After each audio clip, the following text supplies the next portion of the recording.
नमस्कार दोस्तों, स्वागत है आपका इस YouTube channel Sarvan GS classes में। पिछले क्लास में हम लोग चर्चा कर रहे थे विदेशी आक्रमणकारी के बारे में और हम लोग देखे थे कि भारत की धरती पर पहली विदेशी आक्रमणकारी ईरानी थे। वहां के जो शासक थे डेरियस प्रथम या दारा प्रथम, जिन्होंने सिंध क्षेत्र को जीता था। कल हम लोग चर्चा किए थे। आज हम लोग उसी क्रम में विदेशी आक्रमणकारी में सिकंदर के आक्रमण को देखेंगे। कौन थे सिकंदर? कौन किसे कहा जाता है कि जो जीता वही सिकंदर? क्यों कहा जाता है कि जो जीता वही सिकंदर? कहा जाता है कि सिकंदर से हम अपने जीवन में बहुत चीजें सीख सकते हैं। सिकंदर के जीवन के जो संघर्ष रहा है सिकंदर का, उनसे बहुत चीजें सीख सकते हैं। कहा जाता है सिकंदर मकदूनिया का शासक था। मकदूनिया का शासक फिलिप द्वितीय का पुत्र हुआ करता था सिकंदर। कहा जाता है कि मात्र 20 वर्ष की अवस्था में उन्होंने अपनी गद्दी को धारण किया था अपने पिता की मृत्यु के बाद। और कहा जाता है कि उन्होंने उस समय विश्व विजय की संकल्पना को देखा था, विश्व विजय की चेष्टा किया था। और कहीं न कहीं विश्व विजय की चेष्टा तो किया था, ठीक है, और कहीं कहीं उसके पीछे उन्होंने लगनशील भी रहा, उसके पीछे मेहनत भी रहा। तो ये चीजें दिखाई देती है कि सिकंदर जब इस चीजों की चेष्टा करता है विश्व विजय का, तो कहीं न कहीं उसके पीछे वो रात दिन मेहनत भी करता है और हर चीजों को वो त्यागने की भी चेष्टा करती है। और कहा जाता है कि सिकंदर ने जो अपने जीवन में करके दिखाया, उससे हम लोगों को सीखने की जरूरत है, अपने जीवन में आत्मसात करने की जरूरत है। कहा जाता है यूनान वासियों को उस समय जितना भूमि की जानकारी थी इस पृथ्वी की, आप सोच सकते हैं मात्र 20 साल का युवक पूरी दुनिया को, पूरी पृथ्वी को जीतने की चेष्टा करता है और उसके पीछे वो रात दिन मेहनत करता है और कहीं न कहीं वो उसको जो है आत्मसात भी करने का प्रयास करता है। कहा जाता है यूनान वासियों को पूरी पृथ्वी का जितनी भूमि की जानकारी थी उसका 50% वो जीत करके भी दिखाता है। तो कहीं न कहीं अगर हम अपने जीवन में किसी लक्ष्य की चेष्टा कर लेते हैं तो उसके पीछे कितना मेहनत करनी चाहिए, क्या करनी चाहिए, ये चीजें सीखने को मिलती है सिकंदर से, सिकंदर के दृढ़ संकल्प से ये सीखने को मिलती है कि अपने जीवन में कभी हार नहीं मानना चाहिए दोस्तों।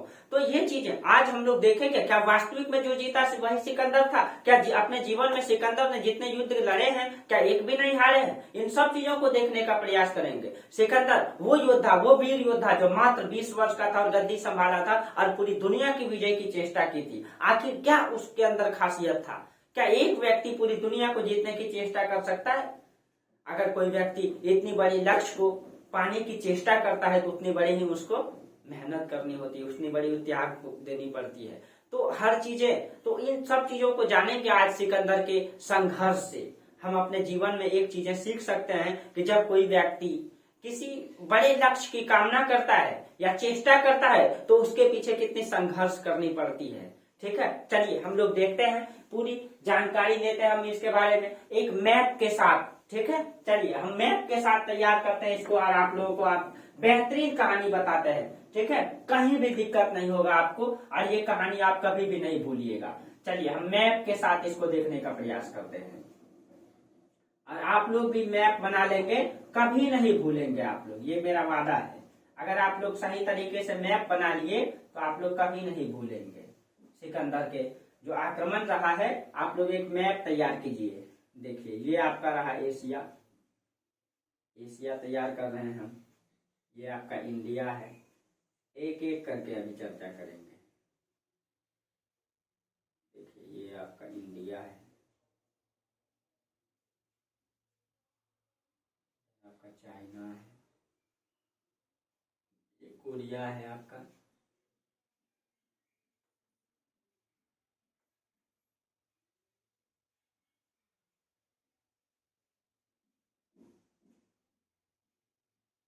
ये आपका यूरोप है,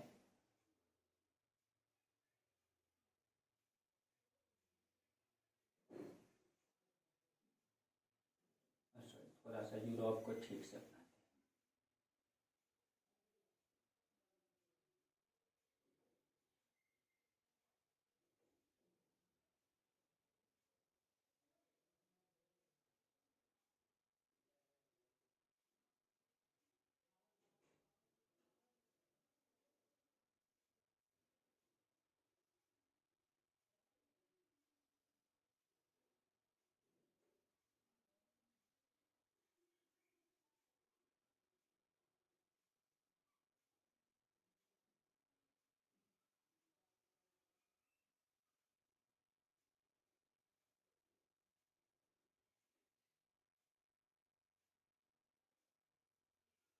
ये थोड़ा ऊपर जाए। आप लोग मैप एक तैयार करेंगे सही तरीके से और एकदम बेहतरीन तरीके से, ये लिखिए, ठीक है। तो लगभग है, ठीक है, एग्जैक्ट तो नहीं लेकिन लगभग मैं प्रयास किया, ठीक है। बाकी इतना ही देखेंगे, ये आपका यूरोप है, ये आपका एशिया, ये आपका अफ्रीका, इन तीनों से संबंध है, ठीक है। और ये जो आपका ग्रीस देश है, जस्ट ग्रीस के उत्तर में यहाँ पे आपका पड़ता है आपका वर्तमान में मेसिडोनिया, मेसिडोनिया यही पे पड़ता है आपका मेसिडोनिया, यही पड़ता है मेसिडोनिया, ठीक है। इसी को मकदूनिया भी कहा जाता है, मकदूनिया, यही मेसिडोनिया में पड़ता है मकदूनिया। यही मकदूनिया का शासक हुआ करता था, ठीक है, सिकंदर। चलिए उसका थोड़ा सा परिचय को हम लोग जान लेते हैं। पहले एक एक करके एक एक चीजों को आज आप लोगों को समझाएंगे, तोड़ तोड़ के बताएंगे किस तरीके से सिकंदर, ठीक है, कहाँ से थे, पहले उसका बेसिक परिचय को देख लीजिए, ठीक है। यही मकदूनिया का जो शासक हुआ करते थे, सिकंदर के पिता फिलिप द्वितीय थे।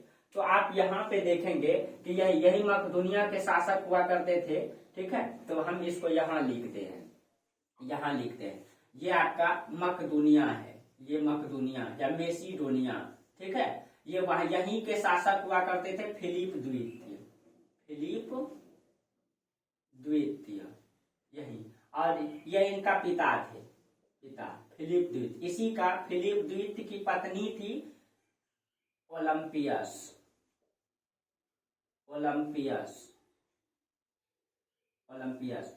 कहा जाता है कि यहीं का शासक हुआ करता था फिलिप द्वितीय और इसी की पत्नी थी ओलंपियस। इन दोनों से जो संतान उत्पन्न हुआ था वही था आपका सिकंदर, सिकंदर, ठीक है, जो मैसिडोनिया में जो शासन करता था, ठीक है। तो यहाँ के राजा को अलेक्जेंडर कहा जाता था।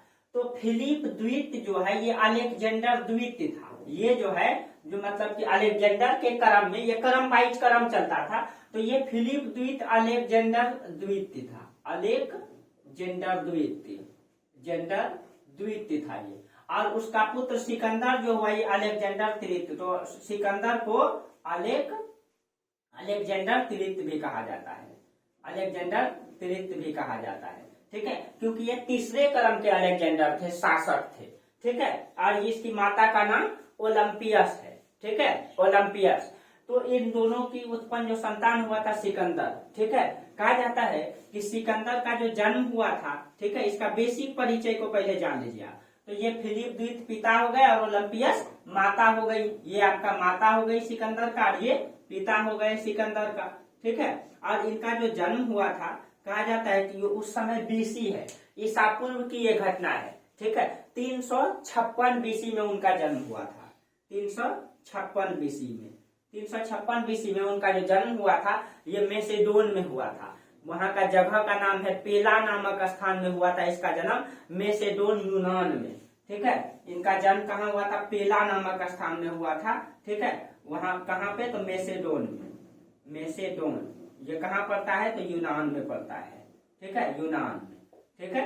तो पेला नामक स्थान में मेसिडोन यूनान में इनका जन्म हुआ था, ठीक है, सिकंदर का 356 बीसी में, ठीक है, 356 बीसी में। और इसके पिता यही मकदूनिया या मेसिडोनिया के शासक हुआ करते थे, ठीक है। और सिकंदर के पिता की जब मृत्यु होती है, ठीक है, फिलिप द्वितीय की, तब ये शासक बनते हैं कब, तो 20 साल के बाद 336 बीसी में, 336 बीसी में ये जो है शासक बनते हैं मात्र 20 वर्ष की अवस्था में, ठीक है। मात्र 20 वर्ष की अवस्था में ये यहाँ का शासक बनते हैं। और कहा जाता है कि इनके पिता जो है, ये जो मिस्र है आपका, ठीक है, यहाँ आपको पता है कि यहाँ विक्टोरिया झील से निकलती है नील नदी, ठीक है। ज्योग्राफी में आपको डिटेल से पढ़ाएंगे। यहाँ विक्टोरिया झील से नील नदी निकलती है, 2 नील नदी है, श्वेत नील और नीली नील, ये दोनों मिलाकर के नील नदी कहलाती है। और ये आपका मिस्र है, ये जो आपका देश है ये मिस्र है, ठीक है। कहा जाता है कि सिकंदर के पिता फिलिप द्वितीय ने भी इस मतलब समुद्र की यात्रा करके मिस्र को जीता था और वो फारस तक के क्षेत्र को आया था। ईरान को फारस कहा गया है, ठीक है, फारस तक के क्षेत्र को आया था। तो जो विश्व विजय की संकल्पना, जो विश्व विजय की चेष्टा सिकंदर ने की थी, वो अपने पिता से विजय के लिए सीखा था, ठीक है। उसके पिता से वो सीखे थे और कहीं के उसके पिता भी एक योग्य शासक थे, ठीक है। लेकिन कहा जाता है कि पिता से भी वो आगे निकल गए इतने आगे निकल गए, ठीक है, कि कहा जाता है कि जब एक योग्य पुत्र होता है तो पिता की जो मतलब महानता होता है वो और बढ़ा देती है, ठीक है। तो कहीं न कहीं उसमें से एक थे सिकंदर, ठीक है। तो सिकंदर 20 वर्ष की अवस्था में मात्र यहाँ के शासक बने, मात्र 20 वर्ष की अवस्था में, और 20 वर्ष की अवस्था में शासक बने और उन्होंने विश्व विजय की चेष्टा की, विश्व विजय की चेष्टा की, ठीक है। तो चलिए एक एक करके उसकी कहानी को हम लोग देखते हैं, ठीक है। तो सिकंदर की 2 पत्नी थी, इन दोनों पत्नी की कहानी बताएंगे आपको। इनकी 2 पत्नी थी, एक तो वो जब ईरान में आक्रमण करेंगे तो वहां पे वो शादी कर लेंगे, ठीक है। और एक तो रुखसना, उसका नाम था रुखसना। ये दूसरी पत्नी थी, पहली पत्नी थी स्ट्रेयता, स्ट्रेयता ये पहली पत्नी है, और दूसरी पत्नी थी इनकी रुखसना, रुखसना, ठीक है। ये दूसरी पत्नी थी, 2 पत्नी थी इनकी, ठीक है। सिकंदर की 2 पत्नी, और सिकंदर के जो गुरु हुआ करते थे, सिकंदर के जो गुरु हुआ करते थे, जिसको हर तरीके से सिकंदर को जो है पारंगत किए थे। कहा जाता है कि सिकंदर से हर तरीके से परीक्षा ली गई थी, ठीक है, हर तरीके से परीक्षा ली गई थी कि आपको किसी भी परिस्थिति में, ठीक है, आपको लोभ लालच नहीं होनी चाहिए, हर चीजों का परीक्षा लिया गया था। उनका एक प्रिय घोड़ा हुआ करता था सिकंदर का, बुके फला, ठीक है, बुके फला या बुके फराल कहीं कहीं नाम है। हाँ, उनका गुरु का नाम अरस्तु, ठीक है। ये अरस्तु जो है इन्हीं के गुरु हुआ करते थे, अरस्तु, अरस्तु, ठीक है। और इनके जो मतलब घोड़ा, इनके जो घोड़ा हुआ करते, जो इनका प्रिय हुआ करता था, उनका नाम था बुके फला या बुके फराल, बुके फला, या कहीं कहीं आ जाएगा आपका बुके फराल, आप लोग लिख लेंगे बुके फराल, ठीक है। बहुत ही कहा जाता है कि इनकी माँ इनसे बेहद प्यार करती थी, इनकी जो माँ थी ओलंपियस इनसे बेहद प्यार करती थी। और सिकंदर को उस समय जो राजा को विष देकर के मारने की परंपरा चलती थी। तो कहा जाता है कि ओलंपियस जो इनकी माता थी, ठीक है, वो सिकंदर को प्रतिदिन भोजन में जहर दिया करती थी, ठीक है, ताकि वो मतलब कोई उनके खाना में जहर दे करके न मार पाए, उसका सहन कर पाए, ठीक है। इसीलिए स्ट्रेयता जो है, सॉरी ओलंपियस जो है, प्रतिदिन सिकंदर को, ठीक है, बचपन से ही जहर देती थी खाना में, ताकि उसको कोई जहर दे करके न मार पाए, क्योंकि उस समय राजा को जहर दे करके मारने की मतलब कि ये सारी चलती थी, ठीक है, इसी कारण से। तो कहा जाता है कि इस तरीके से मतलब कि जो सिकंदर को हर तरीके से शिक्षा दी जाती है, अस्त्र शिक्षा, शस्त्र शिक्षा, ठीक है, नीति शिक्षा, हर तरीके की शिक्षा दी जाती है और हर तरीके से उसको पारंगत किया जाता है, ठीक है। और जो विश्व विजय की संकल्पना उन्होंने अपने पिता से सीखा था, उनके पिता ने कहा था कि बेटा ये दुनिया बहुत बड़ी है, अगर तुम पूरी दुनिया को जीतना चाहते तो एक बात याद रखना, जो तुम्हारी निशाना है हमेशा तीर की नोक पे रखना, ठीक है, और कभी भी पीछे उलट करके नहीं देखना। और कहा जाता है सिकंदर ने इस चीज को आत्मसात भी किए।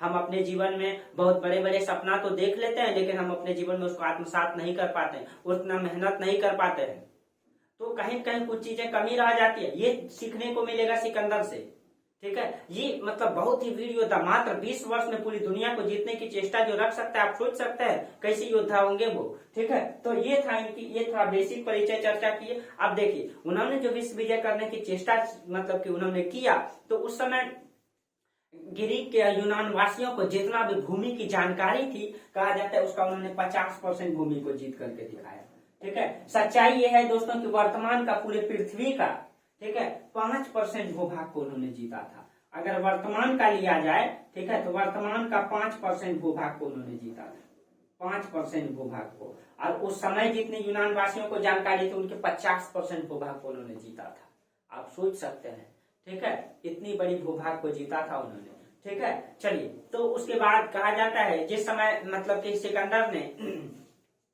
ईरान की ओर बढ़ेगा अब जीतने के लिए, तो पहले हम एक राजनीतिक कंडीशन को तैयार करते हैं, ठीक है, राजनीतिक कंडीशन को तैयार करते हैं। ये आपका है तुर्की, ये आपका है तुर्की सबसे पहले, ठीक है, ये आपका तुर्की है, ठीक है, ये आपका मिस्र है, ठीक है, और ये आपका अरब है, अरब कंट्री है, ये सऊदी अरब जिसको कहते हैं। ये आपका फारस है, ये आपका ईरान, ठीक है, फारस, ठीक है। ये आपका मतलब इसको ईरान लिख दीजिए, ईरान, ठीक है। और यहाँ आपका इराक, इसके इधर आपका क्या है, इराक है ये, ठीक है। तो इधर इराक है, इधर ईरान है। ये आपका हिंदुस्तान है। देखिए दोस्तों, हिंदुस्तान हम एग्जैक्ट तो नहीं यहाँ पे बनाने की प्रयास करते हैं थोड़ा सा, ठीक है। एग्जैक्ट तो अब नहीं बन पाएगा, थोड़ा सा आप देख लीजिए फिर भी प्रयास। मान लीजिए ये हिंदुस्तान है, ठीक है, ये मान लीजिए इस तरीके से,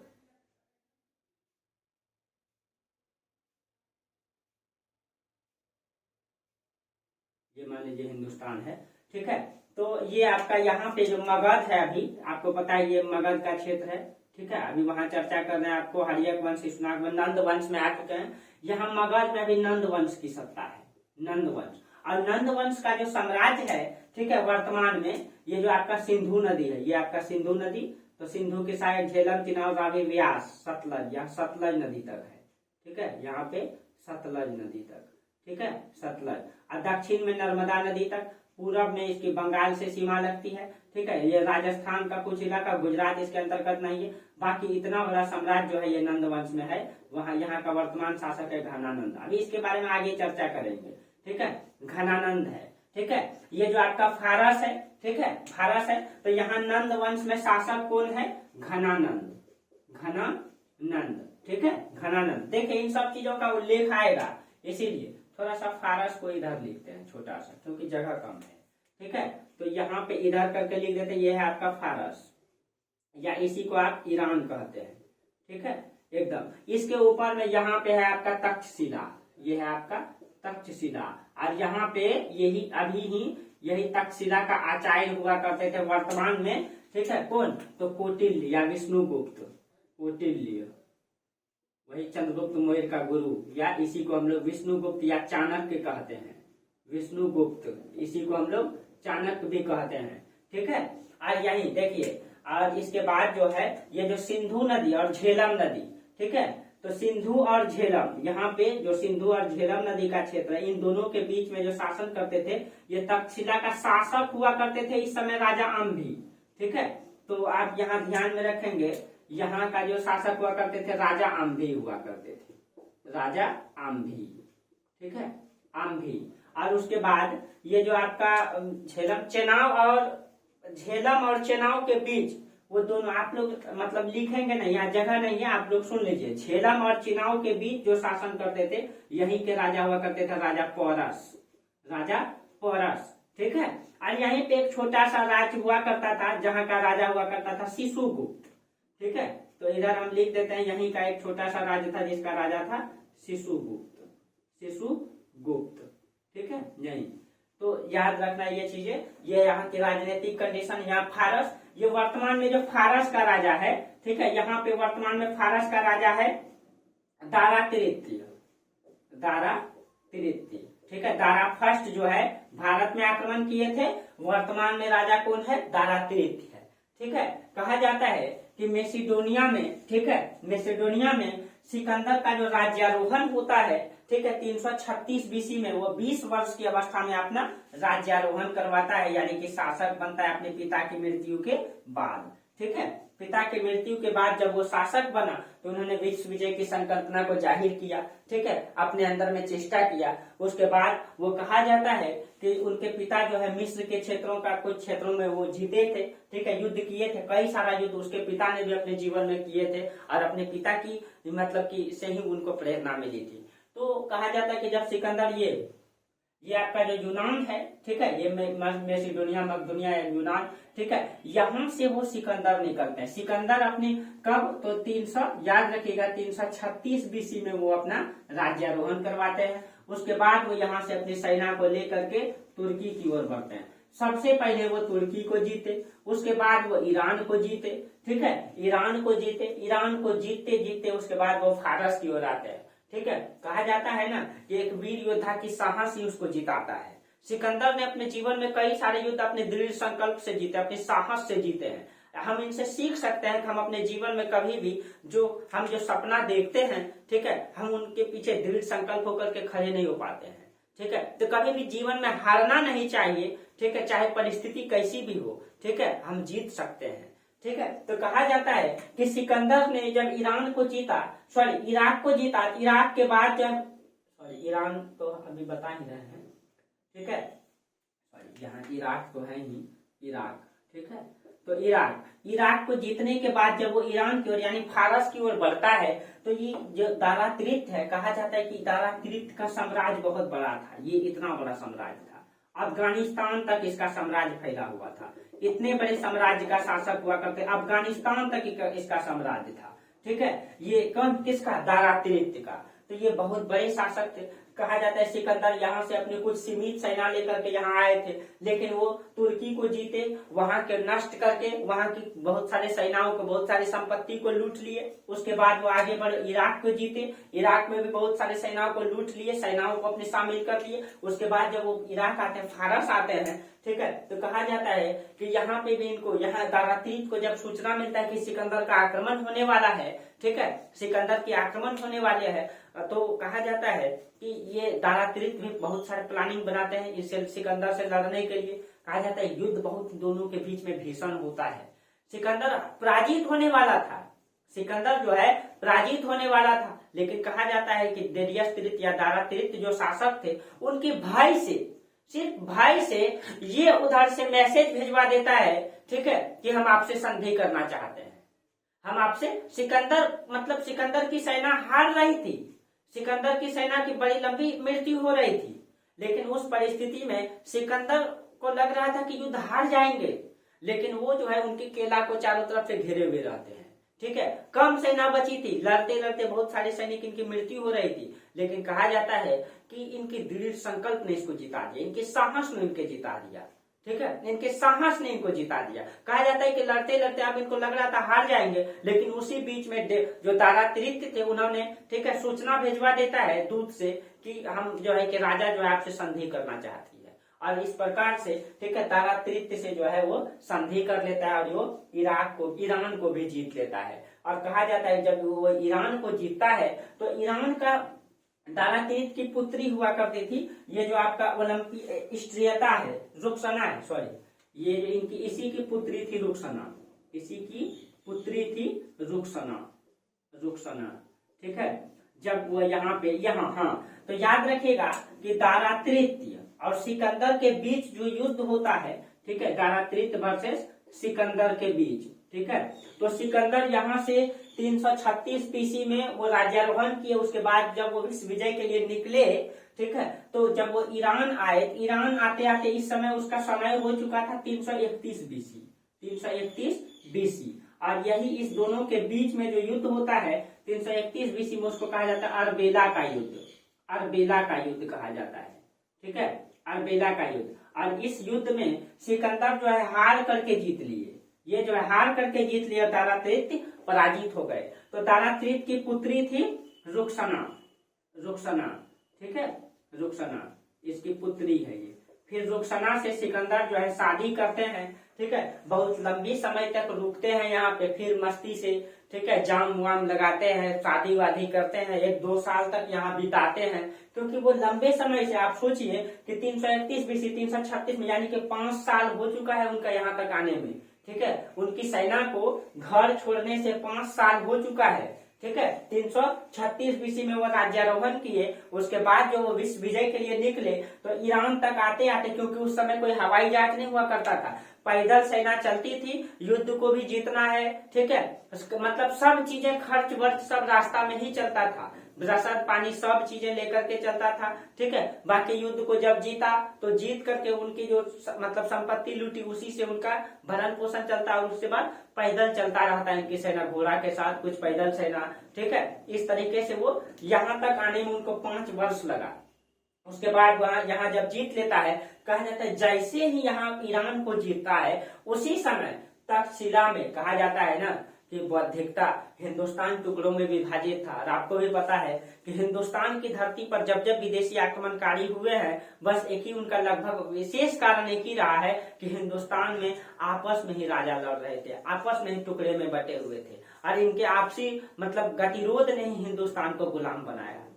अंग्रेज भी अगर हिंदुस्तान को गुलाम बनाए तो कहीं न कहीं इनकी भारत के राजाओं की अयोग्यता सबसे बड़ा कारण था। कारण तो कई सारे थे, लेकिन इसमें से सबसे बड़ी कारण है कि हिंदुस्तान में शासक की अयोग्यता, आपसी गतिरोध ने इनको गुलाम बनाया। ठीक है, तो कहा जाता है इस समय भी ये क्षेत्र जो है कई सारे टुकड़े में विभाजित था, आज ये आपस में लड़ रहे थे। ठीक है। इसी कारण से कहा जाता है ये क्षेत्र 28 प्रांतों में विभक्त था, 28 प्रांत में विभक्त था और वो आपस में ही, ठीक है, गतिरोध कर रहे थे। लेकिन कहा जाता है जब सिकंदर ईरान को जीता था, ठीक है, तो उस समय अगर बौद्धिकता एक स्थान पे जरूर थी, ये तक्षशिला विश्वविद्यालय, ठीक है, कौटिल्य, यहाँ पे बड़े बड़े विद्वान हुआ करते थे, बौद्धिकता यहाँ बची हुई थी। ये समझते थे कि हम हिंदुस्तान को बचा सकते हैं सिकंदर के आक्रमण से, हम एक ही शर्त पे बचा सकते हैं, हम अगर घनानंद नंद वंश के शासक से संधि कर लें और हम जो है हम सब आपस में मिल करके लड़ें तो सिकंदर हिंदुस्तान की ओर मतलब कि खराबी नहीं हो पाएगा, ठीक है। हाँ दोस्तों, तो एक बात आपको ये बता दें कि हम आपको बताना भूल गए कि सिकंदर जो है कि हिंदुस्तान की ओर आक्रमण करना क्यों चाहता था। तो इसका पीछे कहा जाता है दो कारण था। एक तो वो विश्व विजय की संकल्पना को देखा था, विश्व विजय करना चाहता था। दूसरा ये कहा जाता है कि दारा प्रथम जब इससे पहले आक्रमण किए, ठीक है, तो यानी ईरानियों ने ये भ्रम फैला दिया था कि पूरब में बहुत बड़ा सागर है और उस सागर को कोई पार नहीं कर सकता है। एक चुनौती भरा मतलब कि ये दावा कर दिया। इसी कारण से सिकंदर जो है वो भ्रम को तोड़ना चाहते थे, इस भ्रम को तोड़ना चाहते थे। और वो जानते थे कि जी ये जो पूरब का देश है जहां से सूरज निकलती है वहां बड़ी मात्रा में खजाना रखा हुआ है। इन सारे भ्रम को तोड़ने के लिए सिकंदर हिंदुस्तान की ओर जो है कि आक्रमण करते हैं, ठीक है। तो कहा जाता है जब वो ईरान को जीतता है तो यहाँ पे उनका भनक चल जाता है कि तक्षशिला में कि सिकंदर का आक्रमण जो है ईरान तक हो चुका है। अब सिकंदर आक्रमण कहाँ करेंगे, सिकंदर आक्रमण करेंगे तक्षशिला में। लेकिन कहा जाता है जब सिकंदर ईरान को जीता तो ईरान को जीतने के बाद यहाँ पे वो शादी विवाह करने लगे, ठीक है, अपना जीवन कहा जाता है 2 साल तक इसी में बिता दिए। उसके बाद इस बीच में यहाँ तक्षशिला में यहाँ पे इन लोगों को मौका मिल गया, समय मिल गया। तो यहाँ पे कहा जाता है तक्षशिला का मतलब आचार्य हुआ करते थे कौटिल्य विष्णुगुप्त। इन्होंने कहा जाता है विद्वत परिषद बुलाया, यानी कि सभी विद्वानों को बुला करके बैठक बुलाया और बोला कि सिकंदर से मतलब कि कैसे हम लोग मतलब बचा सकते हैं अपने विश्वविद्यालय को, विक्रमशिला को ध्वस्त होने से कैसे बचा सकते हैं। तो कहा जाता है कि सभी विद्वानों ने प्रस्ताव रखा। उसमें जो कौटिल्य थे ये सबसे बड़े विद्वान थे, ठीक है। इन्होंने जो है कि इन्होंने कहा कि हम एक ही शर्त में जो है मतलब हिंदुस्तान को बचा सकते हैं सिकंदर के आक्रमण से, वो है अखंड भारत का निर्माण करके। अखंड बोला कि अखंड भारत का निर्माण कैसे हो सकता है, बोला एक ही शासक है जो अखंड भारत का निर्माण कर सकता है, वो है आपका नंद वंश, क्योंकि नंद वंश का साम्राज्य बहुत बड़ा था, ठीक है। इसके नेतृत्व में हम जो है अखंड भारत का निर्माण कर सकते हैं, ठीक है। तो कहा जाता है एक नक्शा तैयार किया अखंड भारत का, ठीक है। और कौटिल्य कहा जाता है कि अखंड भारत का जो मतलब कि मैप तैयार किया था उस मैप को लेकर के घनानंद के पास आता है, ठीक है। लेकिन कहा जाता है कि आपको पढ़ाएंगे अगला चैप्टर में, घनानंद बहुत ही अयोग्य और अय्याशी प्रवृत्ति का शासक था, ठीक है। कहा जाता है कि सबसे पहली बार भारत के इतिहास में अगर भ्रष्टाचार जन्म लेता है तो यही घनानंद के मतलब किस काल से होता है। यहीं पे भारत में पहली बार भ्रष्टाचार का प्रमाण मिलता है, पहली बार। अगर आप भ्रष्टाचार का इतिहास पढ़ेंगे तो सबसे पहले यहीं से शुरुआत होता है भ्रष्टाचार का। कहा जाता है इतने साम्राज्य में भ्रष्टाचार फैला हुआ था, ठीक है, कि जो संतरी था वो मंत्री बनने लगे थे, ठीक है। और हर प्रकार का टैक्स मतलब हर चीज में टैक्स लगा दिया गया था। जनता की भलाई के लिए कुछ भी काम नहीं हो रही थी। जनता का जो टैक्स आ रहा था उससे राजा अय्याशी में लीन रहता था, अय्याशी में लीन रहता था। साम्राज्य कहाँ है क्या हो रहा है कोई मतलब नहीं था राजा को। इस तरीके से शासन करते थे घनानंद। तब कहा जाता है कि उसी बीच में कौटिल्य आ जाते हैं इसके दरबार में, वही मैप नक्शा लेकर के कि हम अखंड भारत का निर्माण करना चाहते हैं, यानी कि सभी राजा, यानी कि इस यहाँ से यहाँ तक में जितने भी राजा हैं हम सब आपस में मिल करके एक अखंड भारत, एक पूरा भारत बनाएंगे, ठीक है। और जो हम सिकंदर से लड़ेंगे, ठीक है, हम सिकंदर से हारेंगे नहीं, क्योंकि सिकंदर का नाम सुन के लोग भयभीत था। बड़ा चीज तो ये था कि उनका नाम सुन के लोग भयभीत था। सिकंदर भी अपने आप में कहीं कहीं एक व्यक्ति था, लेकिन एक दृढ़ संकल्प ने उसको जिताया, ठीक है। लेकिन कहा जाता है कि जब ये प्रस्ताव लेकर के आए घनानंद के पास तो घनानंद ने क्या किया, उस प्रस्ताव को वो देखा भी नहीं, सुना भी नहीं, ठीक है, और फाड़ दिया, ठीक है। बस इतना ही बोला था कि महाराज मतलब जब वो मतलब सबसे पहले तो जब कौटिल्य जब गए उसके दरबार में तो सबसे पहले तो वो बाहर आ नहीं रहे थे, उनको बहुत देर बैठाया गया। बैठाने के बाद बहुत देर के बाद जब वो आए, ठीक है, तो आए तो कहा जाता है कि बहुत ही घमंडी तरीके से आए। उसके बाद बस कौटिल्य एक बात बोले कि महाराज मतलब इन्होंने देखा कि साम्राज्य में पूरा भ्रष्टाचार फैला हुआ है, बस एक ही बात बोला कि महाराज जो राज्य की संपत्ति है, जो मतलब कि जो प्रजा की संपत्ति है, प्रजा जो टैक्स देती है, वो राजा का कर्तव्य होता है, दायित्व होता है कि उसका टैक्स से आया गया धन जो है उसी के समाज के कल्याण में लगाया जाए। बस इतना ही बोले। तो घनानंद बोले कि तुम हमको सिखाओगे कि साम्राज्य में शासन कैसे किया जाता है। ठीक है, तो उन्होंने जो प्रस्ताव दिया था अखंड भारत का दिए, तो उसको कहा जाता है फेंक दिया, लात मार के निकाल दिए। ठीक है, उनको धक्का दे करके निकाल दिए। तो कहा जाता है उनका सीखा खुल गया।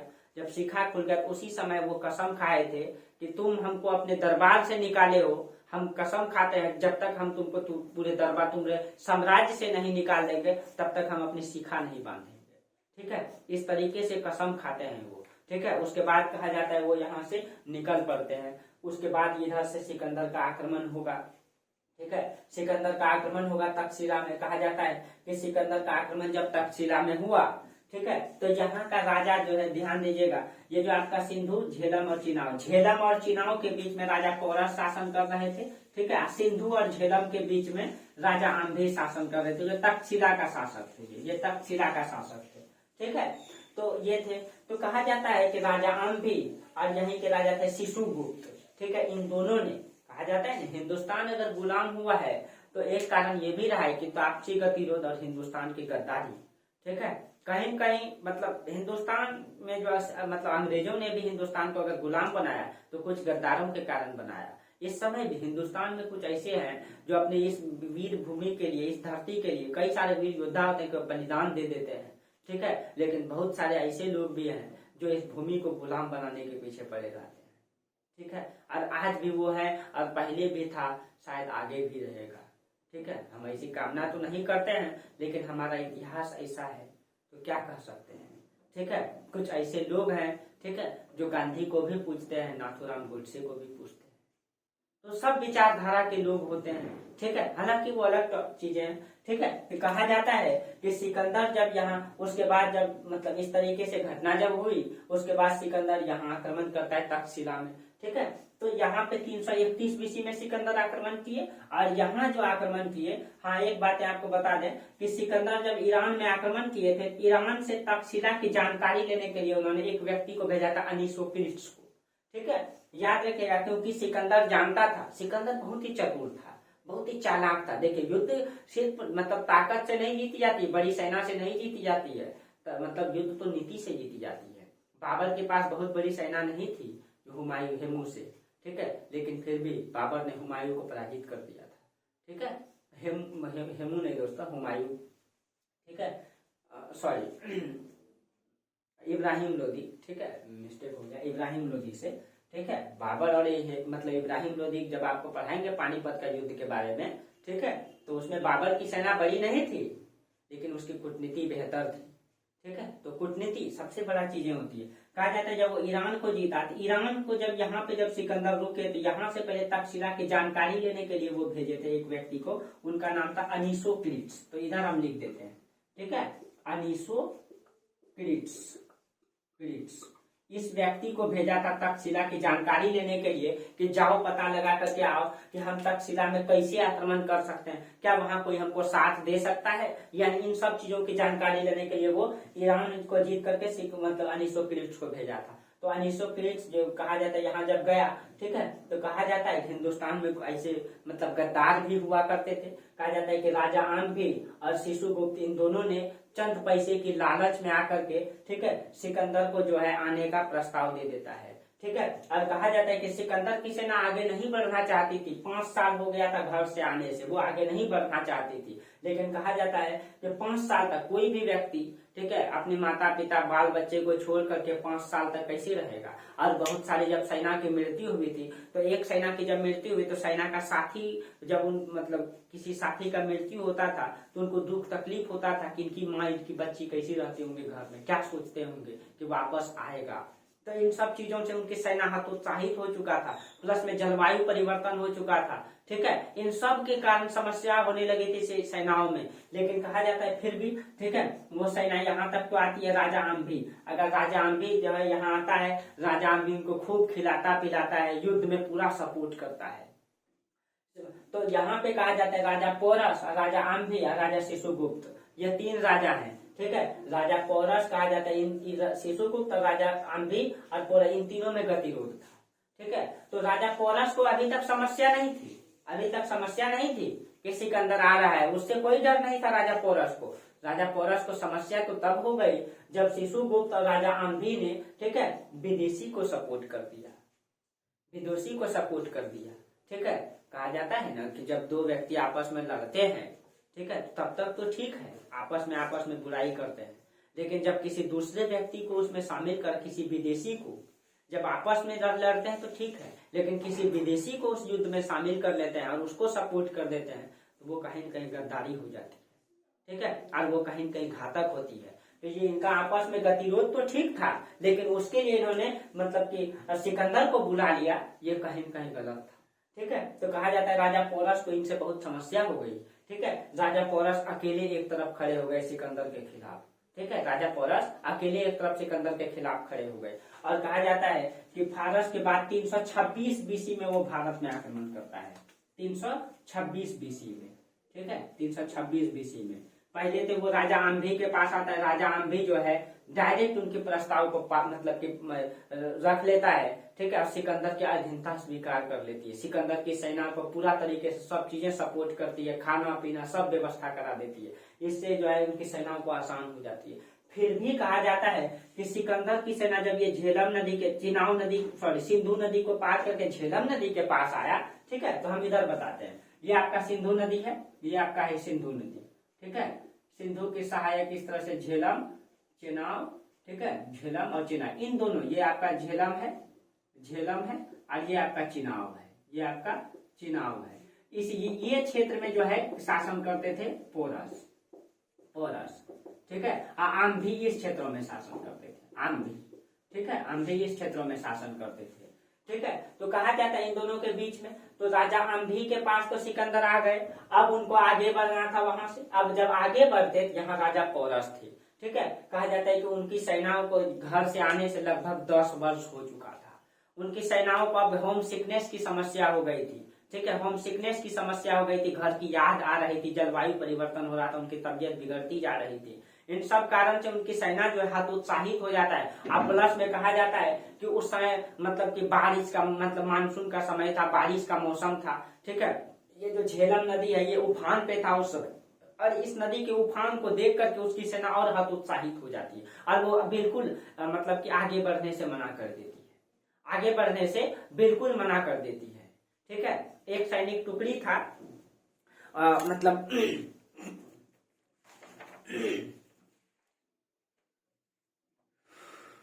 एक सेकंड।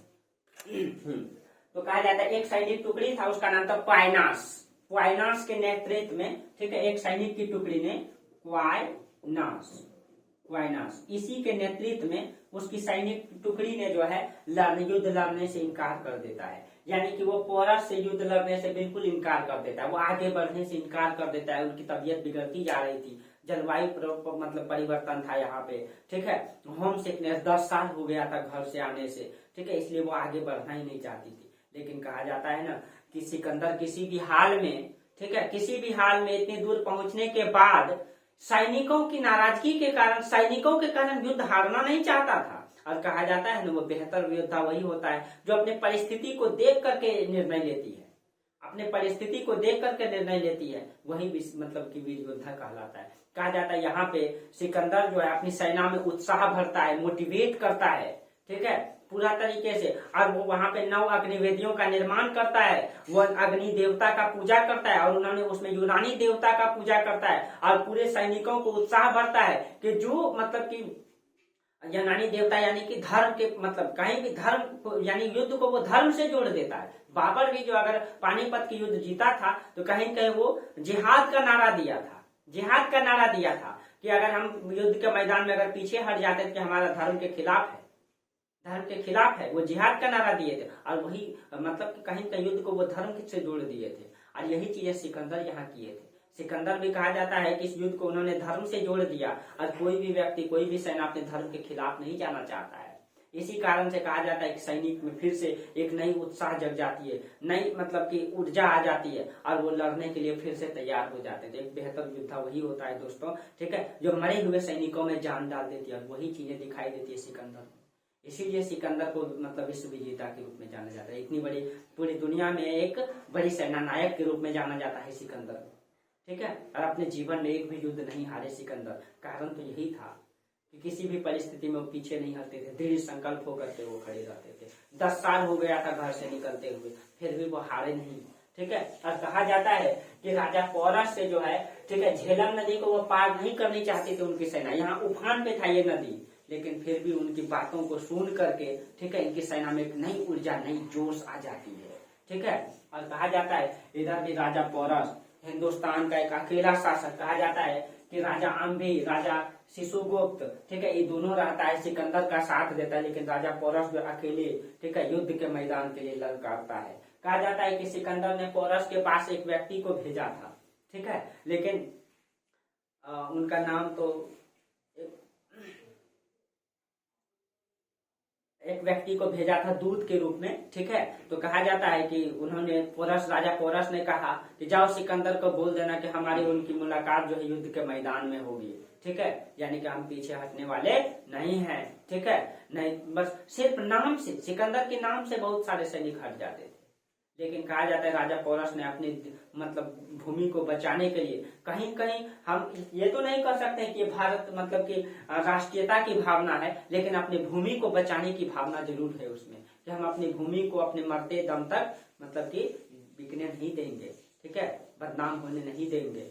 तो ये संकल्पना दिखाई देती है राजा पौरस में। कहा जाता है राजा पौरस अकेले वीरता से लड़ता है सिकंदर के सामने, डट करके लड़ता है दोनों के बीच में, ठीक है। और यहीं पे यही झेलम नदी और चिनाब नदी के बीच में यहाँ जो युद्ध लड़ा गया था पौरस और मतलब सिकंदर के बीच, ठीक है, सिकंदर के बीच, इसको कहा जाता है हाइडेस्पीज का युद्ध, ठीक है, इसको कहा जाता है हाइडेस्पीज का युद्ध, हाइडेस्पीज का युद्ध। ये लड़ा गया कब? तो 326 बीसी में, 326 बीसी में लड़ा गया। हिंदुस्तान में 326 बीसी में वो आए थे, ठीक है। और कहा जाता है कि राजा पौरस तो मतलब पराजित हो जाते हैं, क्योंकि कहा जाता है कि सिकंदर ने पौरस के पास 2 दल को भेजे थे। एक दल भेजे थे, पहला दल आम्भी के नेतृत्व में, क्योंकि आम्भी तो उसका सपोर्ट में आ गया था, राजा आम्भी के नेतृत्व में, और एक दल भेजे थे मेरूस के नेतृत्व में, ठीक है। तो इनके पास 2 दल, एक तो मेरूस, एक तो आम्भी के नेतृत्व में, और एक दल भेजे थे मेरूस के नेतृत्व में।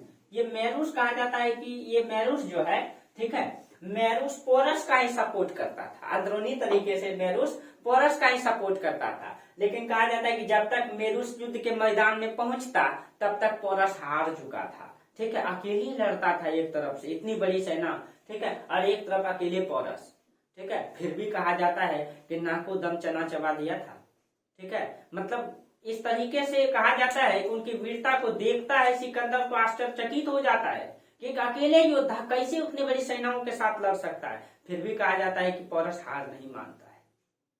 तब होता है इसी बीच में हाइडेस्पीज का युद्ध, और इस युद्ध में जो है पौरस हार जाता है 326 बीसी में, ठीक है, हार जाता है। उसके बाद जब हार जाता है, कहा जाता है सिकंदर, उस पौरस के शरीर में 9 घाव हो चुके थे, ठीक है, यानी कि 9 जगह तीर और ये धनुष लग चुका था, वो घायल हो चुके थे। फिर भी कहा जाता है कि उनके जो अंदर के जो जज्बा था वो कम नहीं हुआ था। कहा जाता है जब उनको मतलब वो हार गए तो उनको जो है नियारकस के नेतृत्व में सिकंदर के मतलब की समकक्ष लेकर के जाया गया, ठीक है, नियारकस के नेतृत्व में। जब ये हार गए, ठीक है, तब नियारकस इसके नेतृत्व में जो है नियारकस ने, ठीक है, पौरस को जो है सिकंदर के सामने पेश किया, ठीक है। ये नियारकस जो है सिकंदर का मित्र था और जल सेना का अध्यक्ष था। ये नियारकस जो है सिकंदर का मित्र भी था और जल सेना का अध्यक्ष भी था। तो ये जाकर के राजा पौरस को जो है सिकंदर के सामने पेश करता है, ठीक है। तो सिकंदर पूछते हैं इनसे, राजा पौरस से, कि बताइए आपके साथ क्या सलूक किया जाए।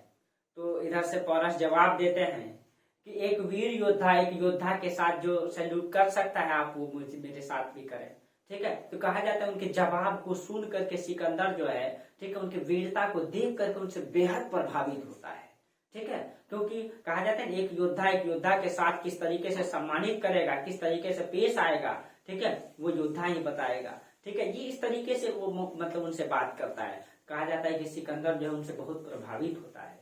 अब जब प्रभावित होता है तो जो सिकंदर ने सॉरी जो पोरस जो हार गया था इस क्षेत्र को, ठीक है, तो मतलब सिकंदर क्या करता है, इनके जीते हुए क्षेत्र को पोरस को फिर से वापस कर देता है, उनको मुक्त कर देता है। तो कहीं कहीं आपकी मतलब जो दृढ़ संकल्प है नहीं हारने का दृढ़ संकल्प, वो आपको एक न एक दिन जरूर जिताएगा, वो आपको एक न एक दिन जरूर जिताता है। कहीं कहीं पोरस जो है सब जो है हार चुके थे, ठीक है, लेकिन पोरस अपनी हिम्मत नहीं हारे। तो कहीं कहीं उनकी जो मतलब दृढ़ संकल्प थी, ठीक है, अंदर की जो जज्बात थी, उनको अंत तक तो जिता ही दिए ना किसी प्रकार से। वो हार चुके थे लेकिन फिर भी सिकंदर ने उनकी योग्यता को देख करके, उनकी वीरता को देख करके उनकी जीते हुई भूमि को वापस कर देता है। कहीं कहीं हार करके जीता हुआ मतलब चीजें प्रमाणित करता है। ये होती है सच्चाई और दृढ़ संकल्प में गुण, अच्छाई में गुण।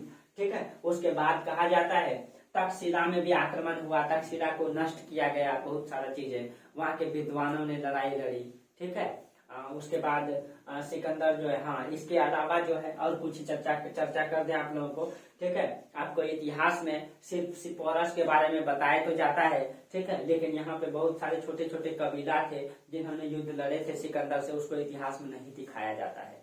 ठीक है, उसको भी हम चर्चा करते हैं। ठीक है, देखिए जैसे कि पोरस के अलावा एक राज हुआ करता था अश्वक। अब यहाँ हम चर्चा करते हैं। ठीक है, पोरस के अलावा इधर बताते हैं हमको।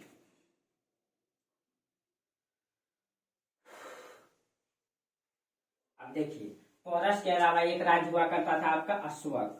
अश्वक कहा जाता है कि मात्र यहाँ पे 6000 जनसंख्या थी, मात्र 6000 जनसंख्या थी यहाँ का। ठीक है, और यहाँ की आबादी मात्र 6000 थी। ठीक है, और कहा जाता है कि जब सिकंदर जो है, सिकंदर के द्वारा जो है इस राज्य के मतलब राज्य पर आक्रमण किया तो यहाँ की राजा मारा गया। जब यहाँ की राजा मारा गया तो राजा की माँ हुआ करती थी क्लियोफिस। ठीक है, यहाँ की राजा जो है जब मारा गया तो राजा की माँ हुआ करती थी क्लियोफिस। क्लियोफिस, क्लियोफिस। ठीक है, ये कहा जाता है युद्ध लड़ती है। ठीक है, ये युद्ध लड़ती है। और कहा जाता है कि सिकंदर से जब इनकी मुकाबला होती है कई जगह पर, तो सिकंदर कहा जाता है इससे कई जगह घायल हो जाता है। सिकंदर कई जगह घायल हो जाता है। ठीक है, सिकंदर मतलब इस तरीके से मुकाबला ये करती है, सिकंदर कई जगह घायल हो जाता है और किसी भी परिस्थिति में वो दृढ़ संकल्प होकर के वो महिला लड़ाई लड़ रही थी और वो हारने के लिए तैयार ही नहीं थी। कहा जाता है सिकंदर घायल होने से कई बार मतलब क्रोधित हो जाता है, क्रोधित हो जाता है। और सिकंदर ने अपने जीवन में कुछ चीजें निर्णय लिए थे। ठीक है, कि हम कभी भी, जब कहा जाता है कि सिकंदर जो है, एक सेकंड दोस्तों,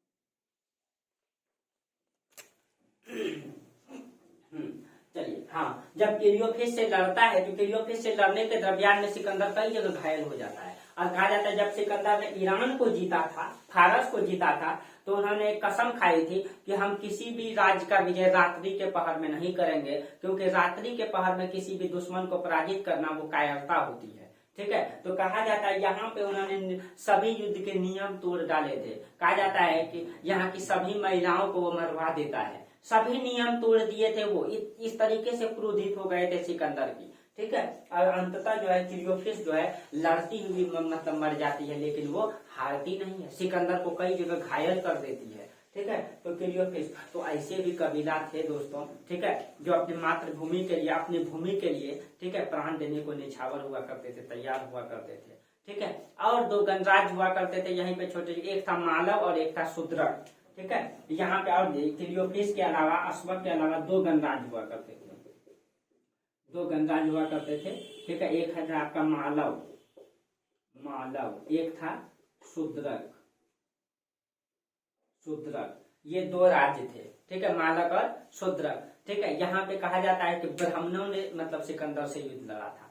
ब्राह्मण का काम क्या होता है? ब्राह्मण का कार्य निर्धारित किया गया था, 4 वर्ण होते थे, सभी वर्णों का कार्य निर्धारित था। ठीक है, ब्राह्मण का कार्य था कि मतलब कि यज्ञ करना यज्ञ कराना, शिक्षा देना शिक्षा लेना, ठीक है, दान देना दान लेना, ये 6 कायद निर्धारित किए गए थे ब्राह्मणों का। लेकिन कहा जाता है कि शास्त्रों में आपद धर्म की भी संकल्पना की जाए। आपद धर्म का मतलब जब कोई विषम परिस्थिति आ जाए तो विषम परिस्थिति में कोई भी वर्ग का लोग, ठीक है, किसी भी कायद को अपना सकता है, ठीक है। तो उसी प्रकार से, ठीक है, जब यहाँ पे अचानक सिकंदर का आक्रमण था, यहाँ पे के ब्राह्मणों ने युद्ध लड़ाई लड़े थे आपद धर्म की संकल्पना को लेकर, ठीक है। यहाँ पे जो है ब्राह्मणों ने लड़ाई लड़े थे, लेकिन सिकंदर से हारे नहीं थे डायरेक्ट, उनकी डायरेक्ट अधीनता स्वीकार नहीं किए थे, ठीक है। उसके बाद एक कबीला हुआ करता था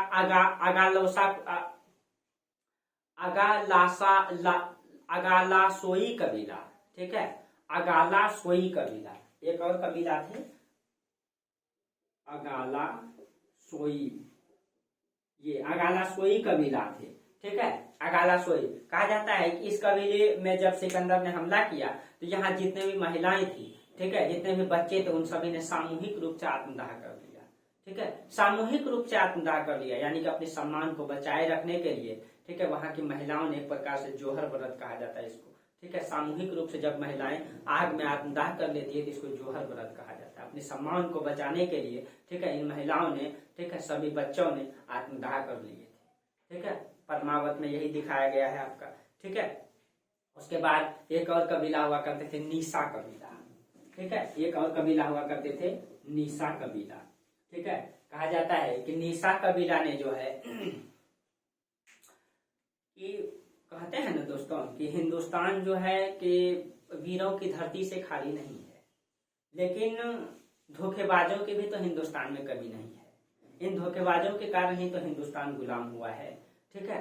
कहा जाता है ये जो नीसा कबीला थे वो आज सिकंदर की अधीनता ही स्वीकार नहीं किए। कहा जाता है ये अपने आप को जो है, ठीक है, ईरानी बताते हैं, अपने आप को यूनानी का वंशज मान लिए, ठीक है, और सिकंदर का पूर्ण रूप से सपोर्ट किए, बढ़ चढ़ करके सपोर्ट किए। तो हिंदुस्तान में दोस्तों नीसा कबीला, राजा आम भी, शिशुगुप्त जैसे गद्दार भी हुआ करते थे। तो राजा पोरस, अगालासोई कबीला, अगालासोई कबीला, अश्वक, ठीक है, मालव शूद्रक जैसे राज भी हुआ करते थे जो अपनी वीरता के लिए, अपनी मातृभूमि के लिए प्राण देने के लिए निछावर थे। तो राजा आम भी, राजा शिशुगुप्त और नीसा कबीला जैसे गद्दार भी हुआ करते थे, ठीक है, जो अपनी मातृभूमि से भी गद्दारी कर लेते थे। तो ये चीजें हमेशा दिखाई देती हैं दोस्तों, ये विचारधारा की लड़ाई है, ठीक है। हालांकि जो भी रहे, लेकिन हिंदुस्तान अगर गुलाम हुआ है तो गद्दारियों के कारण ही हुआ है। आप देख लीजिए इतिहास को उल्टा करके, ठीक है, जब सिकंदर ने आक्रमण किए तो यहाँ पे सपोर्ट किए राजा अम्भी ने, शिशुगुप्त ने, ठीक है। और यही जब मध्यकालीन भारत में आप देखेंगे कि पृथ्वीराज चौहान जो है जब गौरी से पराजित हो जाता है तो राजा जयचंद हिंदुस्तान के गद्दार निकले, ठीक है, जो खुद गौरी के साथ दी। आप देख लीजिए अंग्रेजों के समय सिराजुद्दौला कितनी वीरता से लड़ रहे थे, लेकिन मीर जाफर जो है अंग्रेजों के पक्ष में थे। तो कहीं कहीं गद्दारों ने हिंदुस्तान को, एक गद्दार के कारण हिंदुस्तान गुलाम हुआ, कई बार हुआ, ठीक है। तो कहीं कहीं ये चीजें दिखाई देती है दोस्तों, ठीक है। उसके बाद कहा जाता है सिकंदर 326 बीसी में जब वो युद्ध को जीत लेता है, उसके बाद वो वापस लौटता है, क्योंकि बहुत लंबा समय हो चुका था, दिन बहुत हो चुका था, 10 साल हो चुका था। सिकंदर जो हिंदुस्तान में इस क्रम में 19 महीना बिताया था। आप याद रखिएगा, सिकंदर जो है इस बीच में कितना महीना, 19 महीना बिताया था, ठीक है, 19 महीना बिताया था, ठीक है, इस तरीके से, ठीक है। उसके बाद सिकंदर क्या करता है, इस क्षेत्रों को जीतता है। अब इसका आगे चर्चा करेंगे दोस्तों, ठीक है। इस क्षेत्रों को जीत लेता है, कहीं कहीं देखिए, हाँ, सिकंदर जो है एक बात याद रखिएगा, व्यास नदी तक के क्षेत्र को, सिंधु, झेलम, चिनाब, रावी, व्यास, व्यास नदी तक के क्षेत्र को जो है सिकंदर जीते थे, ठीक है। व्यास नदी तक का क्षेत्र, पूरे हिंदुस्तान को नहीं जीता दोस्तों, हिंदुस्तान का कुछ भूमि को जीता था वो, व्यास नदी तक के क्षेत्र में आया था वो, ठीक है। उसके बाद उसकी सेना आगे बढ़ने से बिल्कुल इनकार कर देता है, क्योंकि वो सुना था कि इससे आगे जो है हिंदुस्तान में बहुत बड़ा साम्राज्य है, बहुत बड़ा साम्राज्य है, उनके पास बहुत बड़ी सेनाएं हैं। उनकी सेनाओं को देखिए दोस्तों, ये नंद वंश के शासक अपने आप में खोखला है, लेकिन उनकी बड़ी सेना, बड़ी साम्राज्य को देख करके उनकी सेना और हतोत्साहित हो जाता है, और हतोत्साहित हो जाता है। जिस प्रकार सिकंदर फारस के युद्ध में हार चुका था, लेकिन उसके नाम को सुन करके फारस के राजा पराजित हो गए, अधीनता स्वीकार कर लिए। लेकिन यहाँ पे वही उल्टा हुआ। सिकंदर की सेना जो है, इसकी सेनाओं को देख करके वो सुना था कि आगे बहुत बड़ा साम्राज्य है, वहां के बहुत बड़े योग्य शासक, उनके पास बड़ी सेनाएं हैं। इन सब को देख करके वो आगे बढ़ने से, उनकी सेना टस से मस नहीं होता है, वो आगे बढ़ने से बिल्कुल मना कर देता है, बिल्कुल मना कर देता है। उसके बाद वो आगे नहीं बढ़ता है, उसके बाद वो वापस लौट जाता है। 326 बीसी तक वो यहाँ ला हुआ था, 19 महीना यहाँ गुजारता है। उसके बाद सिकंदर वापस आ जाता है, उसकी सेना आगे बढ़ने से मना कर देता है, टस से मस नहीं होता है। ठीक है, तो जब इन क्षेत्रों को जीता, तो ठीक है, तो यहाँ पे तो आपको पता है दोस्तों, यहाँ 28 प्रांत हुआ करता है। ये जो उत्तर पश्चिम का क्षेत्र है ना, अफगानिस्तान तक, ये 28 प्रांत था, छोटे छोटे प्रांतों में बटा हुआ था। ठीक है, जिसको क्षत्रप भी कहा, इस तरीके से 28 प्रांत था। इस 28 प्रांत को सिकंदर ने 2 भागों में बांट दिया था, एक पश्चिम का प्रांत, एक पूरब का प्रांत। अभी इसका चर्चा करते हैं। तो जब कहा जाता है सिकंदर जीत लिए, तो ये यहाँ इस प्रांत को बांट करके, ठीक है, कुछ अपने सेनापति को दे दिए, कुछ यही भारतीयों को लौटा दिए। उसके बाद ये वापस लौट गए। ठीक है, वापस लौट गए। देखिए दोस्तों, कहानी 326 बीसी का है। ठीक है, तो सिकंदर का जो है 336 बीसी में वो राज्यारोहण किए थे। ठीक है, और कहानी 326 बीसी का है। ठीक है, 326 बीसी, यानी लगभग 10 साल हो चुका है। वो यहाँ से वापस लौटते हैं। कहा जाता है वापस लौटने के क्रम में 323 बीसी में, ठीक है, यहाँ से लगभग 3 साल बाद 323 बीसी में वापस लौटने के क्रम में बेबीलोन नामक स्थान में उनकी मृत्यु हो जाती है। ठीक है, लेकिन उन्होंने, कहा जाता है कि सिकंदर ने लगभग ये पूरी पृथ्वी का जितने यूनान वासियों को जानकारी था उसका 50% भूभाग जीत लिए थे उस समय। वर्तमान में देखा जाए तो 5%, ठीक है, जीत लिया था। लेकिन कहा जाता है सिकंदर की जब बेबीलोन में मृत्यु हुई, ठीक है, तो वो कहा जाता है अपने साथियों से कहा था कि जब हमारी मृत्यु हो जाए, मृत्यु से पहले वो बोले, जब उनका तबीयत गड़बड़ बिगड़ते जा रहा था, तो वो बोले कि जब हमारी मृत्यु हो जाए तो हमारे अर्थी जब उठाओगे तो हमारे दोनों हाथ को खुले तौर पे बाहर रखना, ताकि दुनिया वाले देखे कि सिकंदर भी जब आए थे, पूरी दुनिया को जीत लिए थे, वो भी इस धरती से खाली हाथ वापस गए थे। ठीक है, खाली हाथ वापस गए थे दुनिया से। दोस्तों, आप इस धरती को जीत लें, सब हथियार लें, ठीक है, लेकिन ये यहीं छोड़ के जाएंगे, ये कोई वापस लेकर के नहीं जाता। ये प्रकृति की है, प्रकृति की ही रहेगी। ठीक है, ये तो हम लोगों के बीच में, ये तो एक प्रकार से मोह माया है कि ये हमारा है, ये तुम्हारा है, बाकी यह है किसी का नहीं। इस पृथ्वी पर जो हम जन्म लेंगे, हमारा जो निश्चित आयु उस जीवन तक जिएंगे। बस अंतर यही है दोस्तों कि कोई व्यक्ति को एक पेट मतलब भोजन के लिए तरसता रहता है, उसके लिए जीवन जीता है, तो कोई आलीशान महल में जीता है।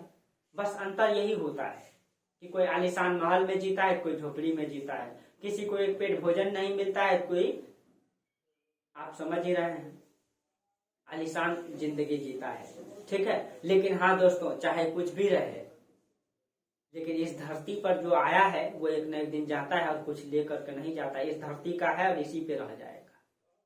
कोई महल बना के जाएगा, कोई अपने जीवन में एक झोपड़ी बना के जाएगा, तो महल भी यहीं रह जाएगा और झोपड़ी भी यहीं रह जाएगा। बस साथ अगर जाता है तो आपका कर्म, आपकी अच्छाई, आपकी सच्चाई। आज भी दोस्तों राजा आंधी को याद करते हैं, कहीं कहीं आपके मुंह से गाली निकलती है। राजा पोरस को याद कर देता, आपका मतलब कि हाथ का जो तलवार है वो फरकने लगता है, हाथ के अंदर की जो शान और बाण है वो उभरने लगता, मतलब उभरने लगता है कि राजा पोरस हुआ करते थे जो सिकंदर से अकेले लड़ाई लड़े थे। वही राजा आंधी के बारे में जब पढ़ते हैं तो आप उनको गाली देते हैं, तो आपके कर्म आपके साथ जाता है दोस्तों। तो सिकंदर भी ये चीजें को महसूस किए थे, सिकंदर भी इस चीज को महसूस किए थे। ठीक है, चलिए जो भी रहे दोस्तों, ठीक है, आपका कर्म ये आपके साथ जाएगा, ये हर कोई जानता है। ठीक है, चलिए, हाँ, तो हम बोल रहे थे बेबीलोन में उनकी मृत्यु हो गई 327 बीसी में। ठीक है, तो देखिए दोस्तों, उनका जन्म हुआ था 356 में और 323 में उनकी मृत्यु हो गई। लगभग कितना हो गया उनका, 323 में, तो आप घटा देंगे तो 3, लगभग 32 या 33 साल आएगा। ठीक है, 32-33 साल में मात्र जो है एक 32-33 साल का युवक, ठीक है, इस अगर मैप को देखें, यही है आपका, अगर आपको दिख रहा होगा, ठीक है, यही है आपका मैसिडोनिया। ये देखिए, ये आपका इटली है, इटली के बगल में ये ग्रीस है, ये देखिए यहाँ लिखा हुआ है ग्रीस। ठीक है। इसके ऊपर में ये छोटा सा देश है मैसिडोनिया, यही मकदूनिया। और ये आपका तुर्की, तो पहले में तुर्की को जीते, फिर ये देखिए ये आपका इराक को जीते, और इसके बगल में ईरान को जीते, उसके बाद ये इस क्षेत्रों पे हमला किए। ठीक है, ये आपका भारत है। ठीक है, तो यहाँ से लेकर के यहाँ तक के इस पूरे क्षेत्र को जीता। और ये उत्तरी अमेरिका और दक्षिण में इसके बारे में जानकारी नहीं था दोस्तों, और इसके बारे में बहुत ज्यादा जानकारी नहीं था। बस यूनान वासियों की इस क्षेत्रों की जानकारी था, और इसका लगभग आधा भाग इन्होंने सिकंदर ने जीत लिया था। ठीक है, आधा भाग सिकंदर ने जीत लिया था। मात्र 23 वर्ष की अवस्था में, 33 वर्ष की अवस्था में पूरी पृथ्वी का आधा भाग लगभग उस समय जितने जानकारी उसको जीत करके, ठीक है, उनकी मृत्यु भी हो गई। ठीक है, तो ये संकल्प होती है दोस्तों, जब अपने जीवन में आप एक निश्चित लक्ष्य को हासिल करने के संकल्प ले लेते हैं और उसके पीछे दृढ़ संकल्प होकर के लग जाते हैं, तो कोई आपको पराजित नहीं कर पाता है, आप उसको जीत करके ही जाएंगे। ठीक है, तो सिकंदर ने इसको इतनी जल्दी ही हासिल कर ली। ठीक है, चलिए, लेकिन हाँ दोस्तों, 10 साल तक युद्ध करता रहा, कोई आसान नहीं है। हम आपको 1 घंटा में पढ़ा दिए, लेकिन आप महसूस कीजिए कि 10 साल में क्या क्या बीता होगा उनके साथ जंगलों में, तो कहाँ कहाँ भटकता होगा, कहाँ सोया होगा, ये सब आप चीजें समझ रहे हैं। ठीक है, बस आप एक IAS व्यक्ति को देखना चाहते हैं, लेकिन IAS के पीछे जो छुपा हुआ मेहनत है वो आपको नहीं अंदाजा लगता है। ठीक है, हर व्यक्ति बस देखना चाहता है कि आप IAS बन के आए, आप PCS अधिकारी बन के आए, या मतलब जो भी आपका लक्ष्य है वो बन के आए, लेकिन उसके पीछे जो मेहनत रहती है लोग उनको नहीं देखता है। बस आपको एक अधिकारी जो भी आप बनना चाहते हैं वो पसंद करना चाहता है। ठीक है, लेकिन सच्चाई भी कुछ है दोस्तों, उसको भी मानना पड़ेगा। ठीक है, चलिए, तो इस तरीके से सिकंदर जो है मतलब विश्व के विजय में लगभग 50% हिस्सा को जीता। उसके बाद कुछ चीजें, कुछ फैक्ट है दोस्तों, उसको चर्चा कर देते हैं। ठीक है, कुछ फैक्ट को देख लेते हैं हम लोग। बाकी आप लोगों को कहानी में कहीं दिक्कत नहीं होगा। ठीक है, हुआ होगा, और आप लोगों को नोट्स भी मिल जाएगा इसका। ठीक है, इसका नोट्स भी मिल जाएगा।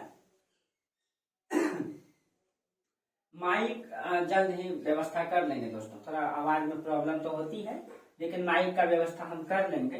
ठीक है, धीरे धीरे, कोई भी काम धीरे धीरे होती है, बस आप लोग क्लास करिए। ठीक है, कहीं दिक्कत नहीं होगा आप लोगों को, और धीरे धीरे हम सारा व्यवस्था कर लेंगे माइक का। ठीक है, ताकि आवाज मतलब ठीक आए, बेहतर आए, क्लियर आए इसके लिए। हाँ, तो देखिए, सिकंदर के साथ आए कुछ व्यक्ति का उल्लेख कर देते हैं दोस्तों, जो क्वेश्चन पूछा जाता है। सिकंदर के साथ कौन कौन से व्यक्ति आए थे? ठीक है, जैसे नियारकस, बुकेफला, उसमें कौन थे? नियारकस, आप लिख लेंगे, नियारकस, बुकेफला, ठीक है, नियारकस, बुकेफला, टॉलमी, लियानेट्रस,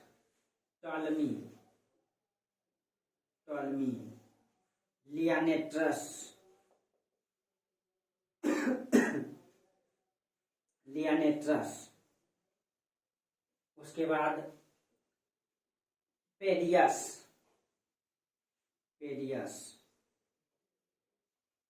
ये सारे व्यक्ति थे जो सिकंदर के साथ आए थे।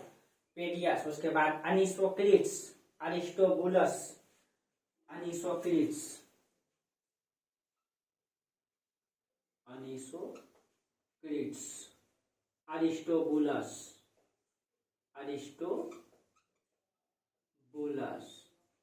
ठीक है, तो ये जो नियारकस है उसमें लिख लीजिएगा, ये सिकंदर का सहपाठी और जल सेना का अध्यक्ष था। ठीक है, ये नियारकस जो है जल सेना का अध्यक्ष प्लस में सिकंदर का सहपाठी था। यही सिकंदर का मतलब कि ये जो 3-4 व्यक्ति था दोस्तों, बहुत ही योग्य था, जो सिकंदर को हर परिस्थिति में सही निर्णय लेने में हमेशा मदद करता था। कहते जब आप एक रहते हैं तो थोड़ी सी डर जाते हैं, लेकिन आप 4 रहते हैं तो फिर हिम्मत तो आपका 10 गुना हो जाता है। व्यक्ति 4, लेकिन गुना मेहनत, आपका जो ताकत है आपका 10 गुना हो जाता है। ऐसे योग्य व्यक्ति अगर आपके साथ रहे तो फिर आप कभी भी हारेंगे नहीं दोस्तों। ठीक है, बस आपका जो सहपाठी होनी चाहिए वो सच होनी चाहिए। ठीक है, बुकेफला, तो आपको पता है कि बुकेफला उनका घोड़ा है या बुकेफलाल। टॉलमी भी इनके साथ आया था, टॉलमी कहा जाता है। ठीक है, आया था। उसके बाद लियोनेट्रस आया था, सिकंदर का बहुत बड़ा विश्वसनीय था ये लियोनेट्रस बहुत बड़ा विश्वसनीय था। अनिसोक्लिट नौसेना का अधिकारी था। ये जो अनिसोक्लिट था ये नौसेना का अधिकारी था। ठीक है, ये सारे लोग थे जो सिकंदर के साथ आए थे। ठीक है, जो बहुत ही योग्य थे, ये हर परिस्थिति में सिकंदर को साथ दिए थे। ठीक है, अब मतलब सिकंदर के साथ हर परिस्थिति में खड़े रहे थे और कहीं कहीं सही निर्णय लेने में इन सब का हाथ था। ठीक है, इसी कारण से सिकंदर जो है इतने बड़े भूभाग को जीत पाए थे। ठीक है, देखिए उसके बाद आपका थोड़ा सा बचा सिकंदर के आक्रमण के कारण से क्या क्या प्रभाव पड़ा हिंदुस्तान में। ठीक है, ये थोड़ा सा बच गया, तो ये आपका अगला टॉपिक में चर्चा करेंगे। और अगला टॉपिक में आपका नंद वंश का इतिहास भी पढ़ाएंगे। ठीक है, नंद वंश का इतिहास भी पढ़ाएंगे। और ये टॉपिक एक छोटा सा रहेगा आपका, लगभग आधा घंटा का तो बचेगा ही। ठीक है, कि सिकंदर के आक्रमण से क्या क्या हिंदुस्तान में प्रभाव पड़ा। ठीक है, कुछ नदी का नाम है जो यूनानी भाषा में अलग अलग नामों से संबोधित किया गया है उसको, तो इसको हम लोग अगले क्लास में देख लेंगे। ठीक है, आज यहीं तक रहने दीजिए। ठीक है, आप लोग को क्लास अगर बेहतर लगता है तो आप लोग इसको शेयर कीजिए। ठीक है, लाइक सब्सक्राइब कीजिए, कम से कम कमेंट जरूर किया कीजिए दोस्तों कि कैसा क्लास है। ठीक है, चलिए तो आज हम लोग यहीं तक रहने देते हैं। तब तक के लिए आप लोगों को बहुत बहुत धन्यवाद।